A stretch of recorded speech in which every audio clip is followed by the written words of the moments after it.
Hello guys, welcome back. Today, I'm going to be revealing Bob McKenzie's first full 2021 NHL draft rankings. Now we have a little bit of a tradition on this channel that every time Bob McKenzie releases a draft ranking, we cover it on the videos. So this is no different. He released his first top 20 for the 2021 draft, and there is some big surprises here that I want to go over. But how does Bob McKenzie see this 2021 polarizing draft, and what does his top 20 look like compared to mine and compared to others? Watch till the end for the full top 20 and the full Bob rankings, and hit that subscribe button if you are new. 70% of the people that watch these videos are not subscribed, so get on it, join the Grab Gang for more Bob McKenzie and draft content just like this one. Now, as I said before, make sure you watch till the end, because especially in the second half of these rankings, things get a little bit weird. But we're going to start out today with the number one spot, and this has been a kind of widely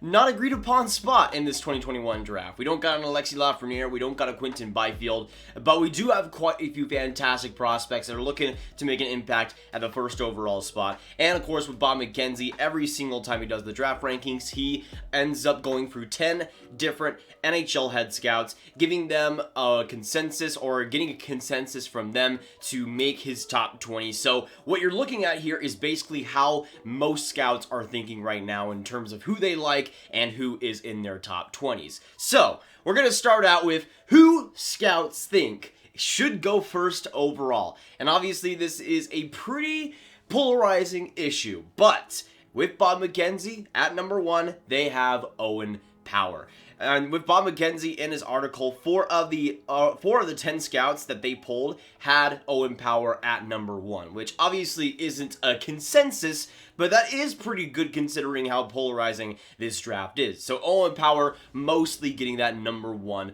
connotation. And I personally agree with it at the moment. For me, I have Owen Power number one right now, even though I would say it's a little bit less set in stone than some other people. His offensive talent has been so extraordinary in the NCAA. The main issue with me has just been his gap control. His just overall defensive awareness has just not been as clean as I expected it to be in the NCAA, but he's still transitioning. He's still learning. He's still pretty young, obviously, and just overall is still doing very well in the NCAA. So I think he has the talent to go first overall. Right now, I think he deserves to go first overall, but at the moment, that could change in a matter of seconds. So we'll see what happens, but Owen Power being number one is not too bad. But we then go on to the number two spot, and this is where already things get super interesting. At number two, they have Swedish defenseman Simon Edvinsson. Now, I think I have Simon Edvinsson right now either 10th or 11th in my rankings, and for me, with Edvinsson, my main issue is just decision making. He can sometimes look a little bit out of place, and sometimes he can create some pretty bad turnovers, some pretty bad opportunities on his own ice, but I do think he has the potential, just like Owen Power, to become one of the best defensemen in the NHL, especially when it comes to transitional, skating, offensive hockey. That is what Simon Edvinsson is more inclined to do. So far in Sweden has 6 points in 14 games played in the J20, and I just think he's a player that will be very, very good. There is a lot of risk there, though, so having him at number two is pretty surprising. I know a lot of people like him, and obviously Craig Button liked him from that first 2021 ranking like a year ago, but having him at number two, I'm not going to lie, I was a little bit shocked when I saw that. But we're now going to go on to the number three spot, and they have Dylan Guenther. Now, I like Dylan Guenther a lot. I have him, I'm pretty sure, number 5th in my rankings right now, and I could see the case for him to be top 3. Personally, I can't at the moment, but I do think Dylan Guenther, in terms of overall offensive potential, has a lot of it. He is sort of like a Mitch Marner in a lot of areas where he's a really shifty, really high-skilled, crafty winger who can just kind of beat you in every area. I think he's probably a better goal scorer than Mitch Marner, too, and has a solid shot. I think he's going to be one of the top prospects in this draft, and especially by the end of the year, should go pretty high, depending on when the WHL season starts. But now on to number 4, they have USA centerman Matthew Beniers. And personally, I like this pick a lot. I don't have him as high as they do, but I do like the boldness when it comes to Beniers because he has been underratedly sensational for the University of Michigan in the NCAA. He has been fantastic thus far. In 8 games played, has 3 goals and 6 points overall. To me, Beniers is just a great overall centerman who can really do it all. Just great overall IQ, great hockey sense, and he's a guy that anticipates play so fluidly. He is kind kind of like, I'm not sure if the comparison is really 100%, but he's kind of like a USA Anton Lundell in a lot of ways. But I do think when it comes to the overall offensive game, might have more to bring at the NHL level. We'll see, but I really like Matthew Beniers, and he's a guy that I could definitely see in the top 5 for my rankings, at least by the end of the year. And then going on to the number 5 spot, they have OHL defenseman Brandt Clarke. And this was an interesting placement for me because I was expecting Brandt Clarke to be pretty high on this list, could potentially be number 1, but they have him at number 5, and honestly, I also kind of like the boldness here. I think I have Brandt Clarke number 3 right now after having him number 1 like a month ago. I know it's always changing, but for me, the big thing is, if the OHL goes ahead and says, hey, we're not doing any hits next year, Brandt Clarke's stock for me drops humongously because this is such a crucial year, especially for guys like Brandt Clarke who need physical game to really develop. He's an offensive, great transitional skater and great overall offensive minded defenseman, and those guys need to find more physical game around them to be prepared for the NHL level. And I worry that, especially for some of the OHL guys later on in this list, that it'll really dampen their chances of getting to the NHL level or even being picked high in this draft. And I still think Brandt Clarke has the potential to go first overall, but it's just the league he's in. I mean, if the OHL is no body checking, there is no way that he goes first overall. Just no feasible way that it happens because that stunts his development. And no matter how good he plays, scouts will want to see how he performs versus physical talent that will obviously pressure him with his play style in the NHL. So personally, I'm a little bit worried for Brandt Clarke. He has the potential to be amazing, and I'm really hoping he's able to capture that. Then going on to the number 6 spot, and like Matthew Beniers, this is a guy that's been rising a little bit for me, but I do like the boldness as well here. At number 6, they have Swedish winger William Eklund. William Eklund, of course, so far in the SHL has just been straight brilliant. In 18 games, has 13 points, and has been fantastic. Obviously, with Alexander Holtz, and has even been pretty decent since his return from the World Junior Camp, and obviously Alexander Holtz is not on that team anymore. But I like William Eklund a lot. He's definitely a big riser for me. I think I have him in my top 10 now, and he's just a guy that offensively really does it all. His skating is super fluid. His speed can be really, really underrated. And this is a guy that in terms of his shot, in terms of his I would say one of the strongest things for him is his placement. He knows where to be straight and simple on the ice pretty much all the time, at least on the offensive side of things, and he just gets in the right spots. He's able to get to those spots very easily with his skating, with his shiftiness, and I think this is a winger that could really just do everything you'd want offensively at the next level, which I'm pretty excited to see for the SHL and hopefully at the NHL level. So at number 6, I can't really complain about that too much. Then going on to number 7, they have Kent Johnson. And I think Kent Johnson around this spot is perfectly acceptable. I think after number 7, I would have been a little bit iffy because I think he deserves to be in the top 7 for sure. But Kent Johnson is an interesting case. So far, a point per game in the NCAA, 10 points in 10 games played. And I just love a lot of what Kent Johnson brings. I think there is a little bit of a distinction because points-wise, he's obviously better than Matthew Beniers. I think Matthew Beniers overall has been a little bit more impressive, especially on the defensive side of things. But Kent Johnson, I think, has more potential than Beniers in the next level for sure. He, again, I already called it a little bit of Dylan Guenther, but Kent Johnson reminds me a lot of a Mitch Marner, where he just is exploding with his talents. His deking is simply incredible, and he always knows what tool to put out of the toolbox. He's just such a fun player to watch as well, and I've been having such fun watching the University of Michigan just absolutely dominate everybody this year. Kent Johnson is a big part of that and definitely deserves to be high on this list. Then going on at number 8, and I was super fascinated to see where this player landed because this has been a controversial topic. I might just make a whole video about this guy just to clear the air. But at number 8, TSN has Aatu. Of course, the Finnish center who had the hype of a first overall pick coming into this year has really played like anything but. For me, at least, he, I think, is like number 7 or number 8, so about this spot in my rankings personally, and I completely agree with this spot, to be honest. To me, I'm not going to really reward mediocrity, especially when we're looking at guys like Owen Power and everybody else pretty much that's been so good around him. Aatu just has been underwhelming, and I know he's not playing that much time on ice, and I get that. But if we compare the draft years of even like a Lucas Raymond to an Aatu, Lucas Raymond was playing good with less ice time. He was playing good, he was playing solid, and used all the ice time he could last year to get points and to score as much as possible. And he was like a fourth line, maybe even an extra forward at most points. With Aatu, yeah, in the Liga, he wasn't playing that much, but he didn't really look good either. And to me, that's kind of a concern for a guy that was supposed to go first overall. I still see him right now as a top 10 pick, but that badge is kind of slipping for me. And if he doesn't get better soon, he's not going to be in the World Juniors either. I don't know. I'm pretty concerned, to be honest. Not going to lie with you guys. And he might be outside my top 10 pretty soon. A little bit of a preview there. Coming in at number 9, though, on the TSN rankings, this is probably one of the biggest first surprises on this list to be this high. And personally, I could see it, but I just, for me at least, rankings-wise, I couldn't justify it. At number 9, they have Mason McTavish. Now, I want to say right now that Mason McTavish, yes, is one of the better goal scorers in this draft. His shot is absolutely nuts.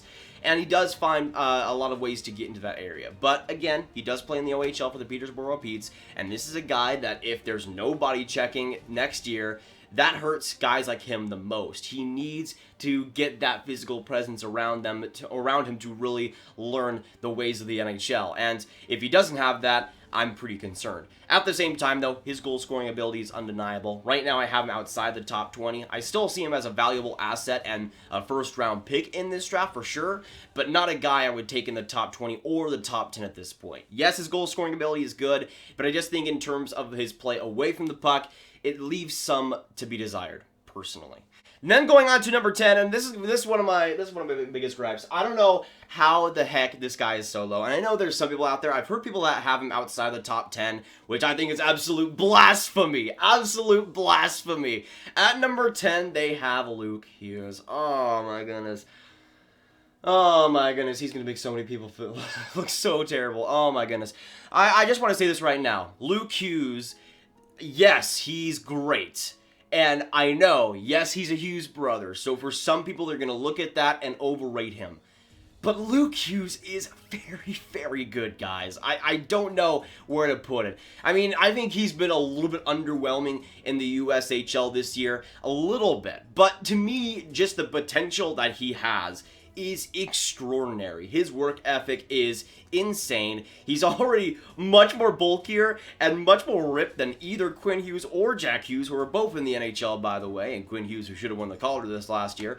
With Luke Hughes, he's taller, he's bigger, he is skating-wise might be the most fluid out of all three Hughes brothers. His offensive presence is insane. His transitional ability is elite. And this is a guy that, in terms of what I want to see out of defensemen, especially offensive defensemen, really does bring a lot of it, and to me is a top 3 pick in this draft. At the moment, maybe that changes, and maybe he just plays worse and worse in the USHL, or in the USDP, but I don't know. I don't see that happening, and I think he should be a top 5 pick.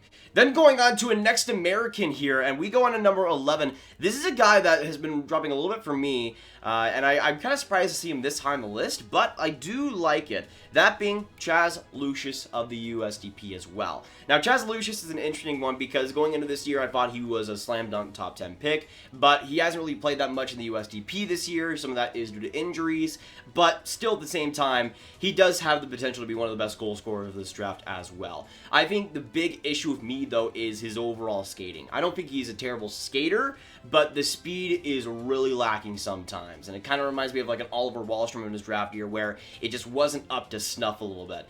I still think Chaz Lucius is going to be a great goal scorer, but I think that's a big concern for me. His explosiveness might not lend himself to too many even strength opportunities, maybe more so on the power play, which we'll see in the NHL. But I still see him as a top 15 pick and a guy worthy of a pick that high. He comes in at number 11, so I can't really complain too much. But then going on to number 12, this is a guy that also I'm pretty interested by, because in terms of just potential, he has a ton of it and is likely worth a top 15 pick in my opinion, that being Swedish winger Fabian Lysell. Now Lysell, so far in the J20, has 13 points in 11 games played, and I think has just been great. For me, Lysell is, I think, around the number 12-13 area, and probably could get higher by the end of the year. And just in terms of his overall skill set, it's just so clean. It's just so clean. His hands are shifty. His overall skating is pretty superb, and I just think his offensive mind will lend himself quite well. I don't think he's one of the best prospects prospects in this draft, or even one of the best Swedish prospects, but I do think he has a case to definitely be in the top 15 and maybe in the top 10 by the end of the season.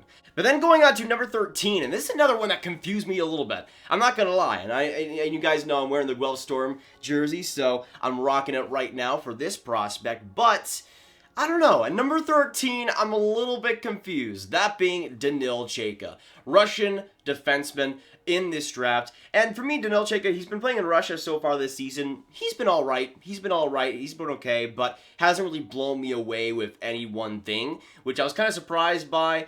For me, Daniil Chayka, he's good. I think he's going to be a solid overall defenseman, but definitely not a guy I would take in the top 20. He kind of reminds me potential-wise of maybe a Braden Schneider, where I think he's going to be a pretty decent bottom-pairing guy who will get the job done, especially on the penalty kill, but just in his overall game, I'm not really convinced too much. And we now go on to the 14th spot, and this is such a...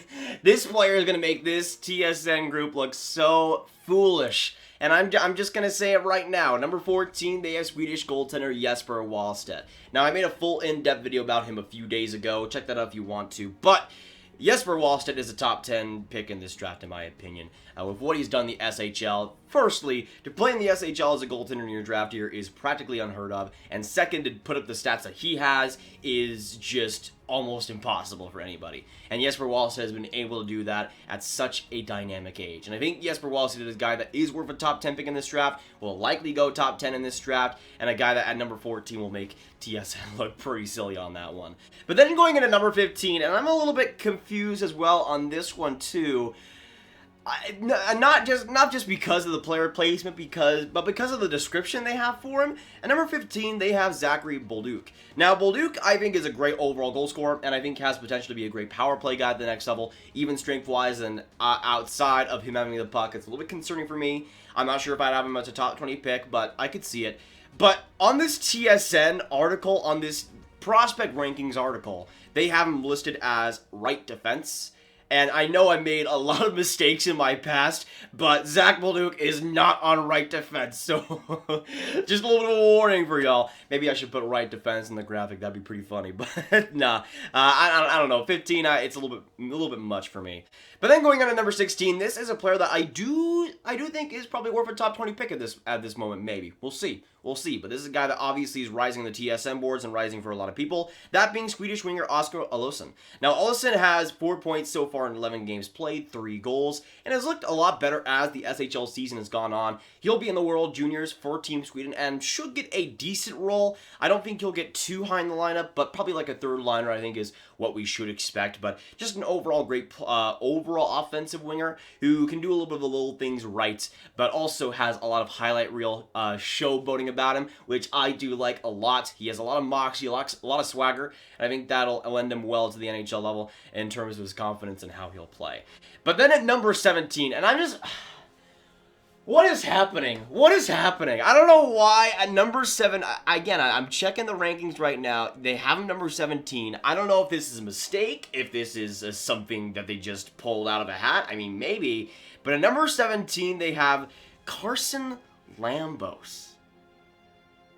Why is he behind Zachary Bourgault or like Daniil Chayka? Like, here's the thing. I think Daniil Chayka is going to be good, but in every single way, Carson Lambos is better. Like, in every single way. Defensively, sure, Daniil Chayka is good, but Carson Lambos is elite. And in terms of offensive transitional play, I think Carson Lambos has a lot more potential than Daniil Chayka does. I think Daniil Chayka has the advantage in size, I'm pretty sure, but I mean, let's be honest, he probably has more size, that's why he's 10 spots higher, or like 4 spots higher, whatever it was. But Carson Lambos absolutely deserves to be in the top 10. I don't know what the heck TSN is doing right now, what is going on over there, but yeah, I'm just saying that right now. You guys are not going to look good with that one. You guys are not going to look good with that one, just saying. But at number 18, they have French-Canadian in the QMJHL, Zachary Leroux. Now, at number 18, I think I have Zachary Leroux around 14th overall, so a little bit of a downgrade there, but it's not the worst in the world. For me, Leroux sometimes goes a little bit overrated, but I do think his overall offensive, aggressive, physical game really will lend himself well to the NHL level and to get a top spot, maybe a top 6 spot in the NHL. I see him as a great overall rounded winger. He's on a pretty bad Halifax team last time I checked, and just a good overall winger that can do a lot. Could play center, but I think his more aggressive style lends himself to a more winged spot at the NHL. But then we're going to go on to number 19. This is another interesting pick, but I do kind of like it with how he's playing so far in Switzerland, that being Brennan Othmann. Now, a year ago, I think I had Brennan Othmann like top 15, and since then he's obviously dropped. And I think with Brennan Othmann, just goal-scoring wise, he has a lot to offer, and I think his shot is pretty fantastic. In the Swiss League, he's been doing very, very well for himself, honestly, and so far I think he's like half a point per game. For comparison's sake, I think Austin Matthews was over a point per game in his draft year. But if you can be half a point per game in the Swiss League, which is no slouch, by the way, it's kind of on par with like the DEL. You're kind of going for like Lucas Reichel stats at that point. But I think Brennan Othmann has looked pretty solid thus far. And that, for a guy that's coming from the OHL to a major Swiss League, that's not a bad thing whatsoever. So I don't think it's the worst pick in the world. Not where I would have put him, but I do like the boldness at this spot, to be honest. But then going on to our last spot in this top 20, and we have another OHLer here to talk about. And I think this is a pretty okay spot for him. I think I have him maybe a couple of spots higher, like number 17 or number 16, something like that, but I do have him in my top 20. Same with TSN. That being centerman Cole Sillinger. Now, Cole Sillinger, I think, is definitely one of the most underrated prospects on this prospects just in general in this draft. Medicine Hat is a horrendous team, and Cole Sillinger finds ways to be pretty fantastic. In the OHL last year was just great, getting 50, 30, or actually, why am I saying OHLer? He's a WHLer. I'm so sorry. I'm so sorry. I don't know why I called him an OHLer when Medicine Hat Tigers are in the WHL. Anyways, in the WHL last year, he got 53 points in 48 games and was just pretty great. 22 goals overall, and just a great overall offensive player for the Medicine Hat Tigers to work with. And I think going into this next season, if the WHL does go as planned, he'll have a pretty big mainstay part on that team, and I think is likely one of the best WHL players in this draft. You obviously got Dylan Guenther, Carson Lambos, and then really, it's him. And I think Cole Sillinger will make a pretty good name for himself as potentially a top 20 pick, and could, by the end of the season, get in that top 15 conversation. And personally, I hope so. He's a fantastic kid. Hoping to see him get higher in the rankings as well. So at number 20, you can't really complain too much either. But this top 20 was really, really wacky. Honestly, there were some picks, obviously, that I'm disagreeing with. And here's the thing. I want to stress this right now, that I disagree with some of this stuff, but I respect the opinions of all these scouts. I respect the opinions of all these people because obviously they're head scouts in the NHL. And I'm a guy that just watches the tape and film in his house in Garland, Texas. But hey, we're not going to talk about that. But I think this top 20 overall, there was some things like Carson Lambos being 17, which are pretty blasphemous to me. But it wasn't as bad as I thought. This 2021 draft is very polarizing. It's very all over the place when it comes to draft rankings. And honestly, there isn't too many just terrible picks. There was a few last year that I was kind of really against, but this year, I mean, besides like Carson Lambos being 17, there isn't anything I completely disagree with. So, in that respect, you're doing better, TSN. Good job. But that'll be it for today, guys. Thanks so much for watching. If you have not already, hit that subscribe button. Make sure you do so. Join the 30%, boys, for more hockey videos just like this one. Hit that like button as well. Hit that notification bell to be alerted on all the new videos. Make sure you comment down below. What are your thoughts on Bob McKenzie's rankings? What do you agree and disagree with? And who do you see as the top prospects in the 2021 draft? Share this video with your friends. Get the Bob rankings out there, boys. And click on this card as well for all my 2022 draft content right on playlist. My name is Nathan. Thanks so much for joining me today on this fun afternoon. At least it's an afternoon when I'm recording this. Maybe it's a night. Who knows? But thanks so much for coming by. Hopefully you have a good day, and I'll see you in the next video or stream. Goodbye.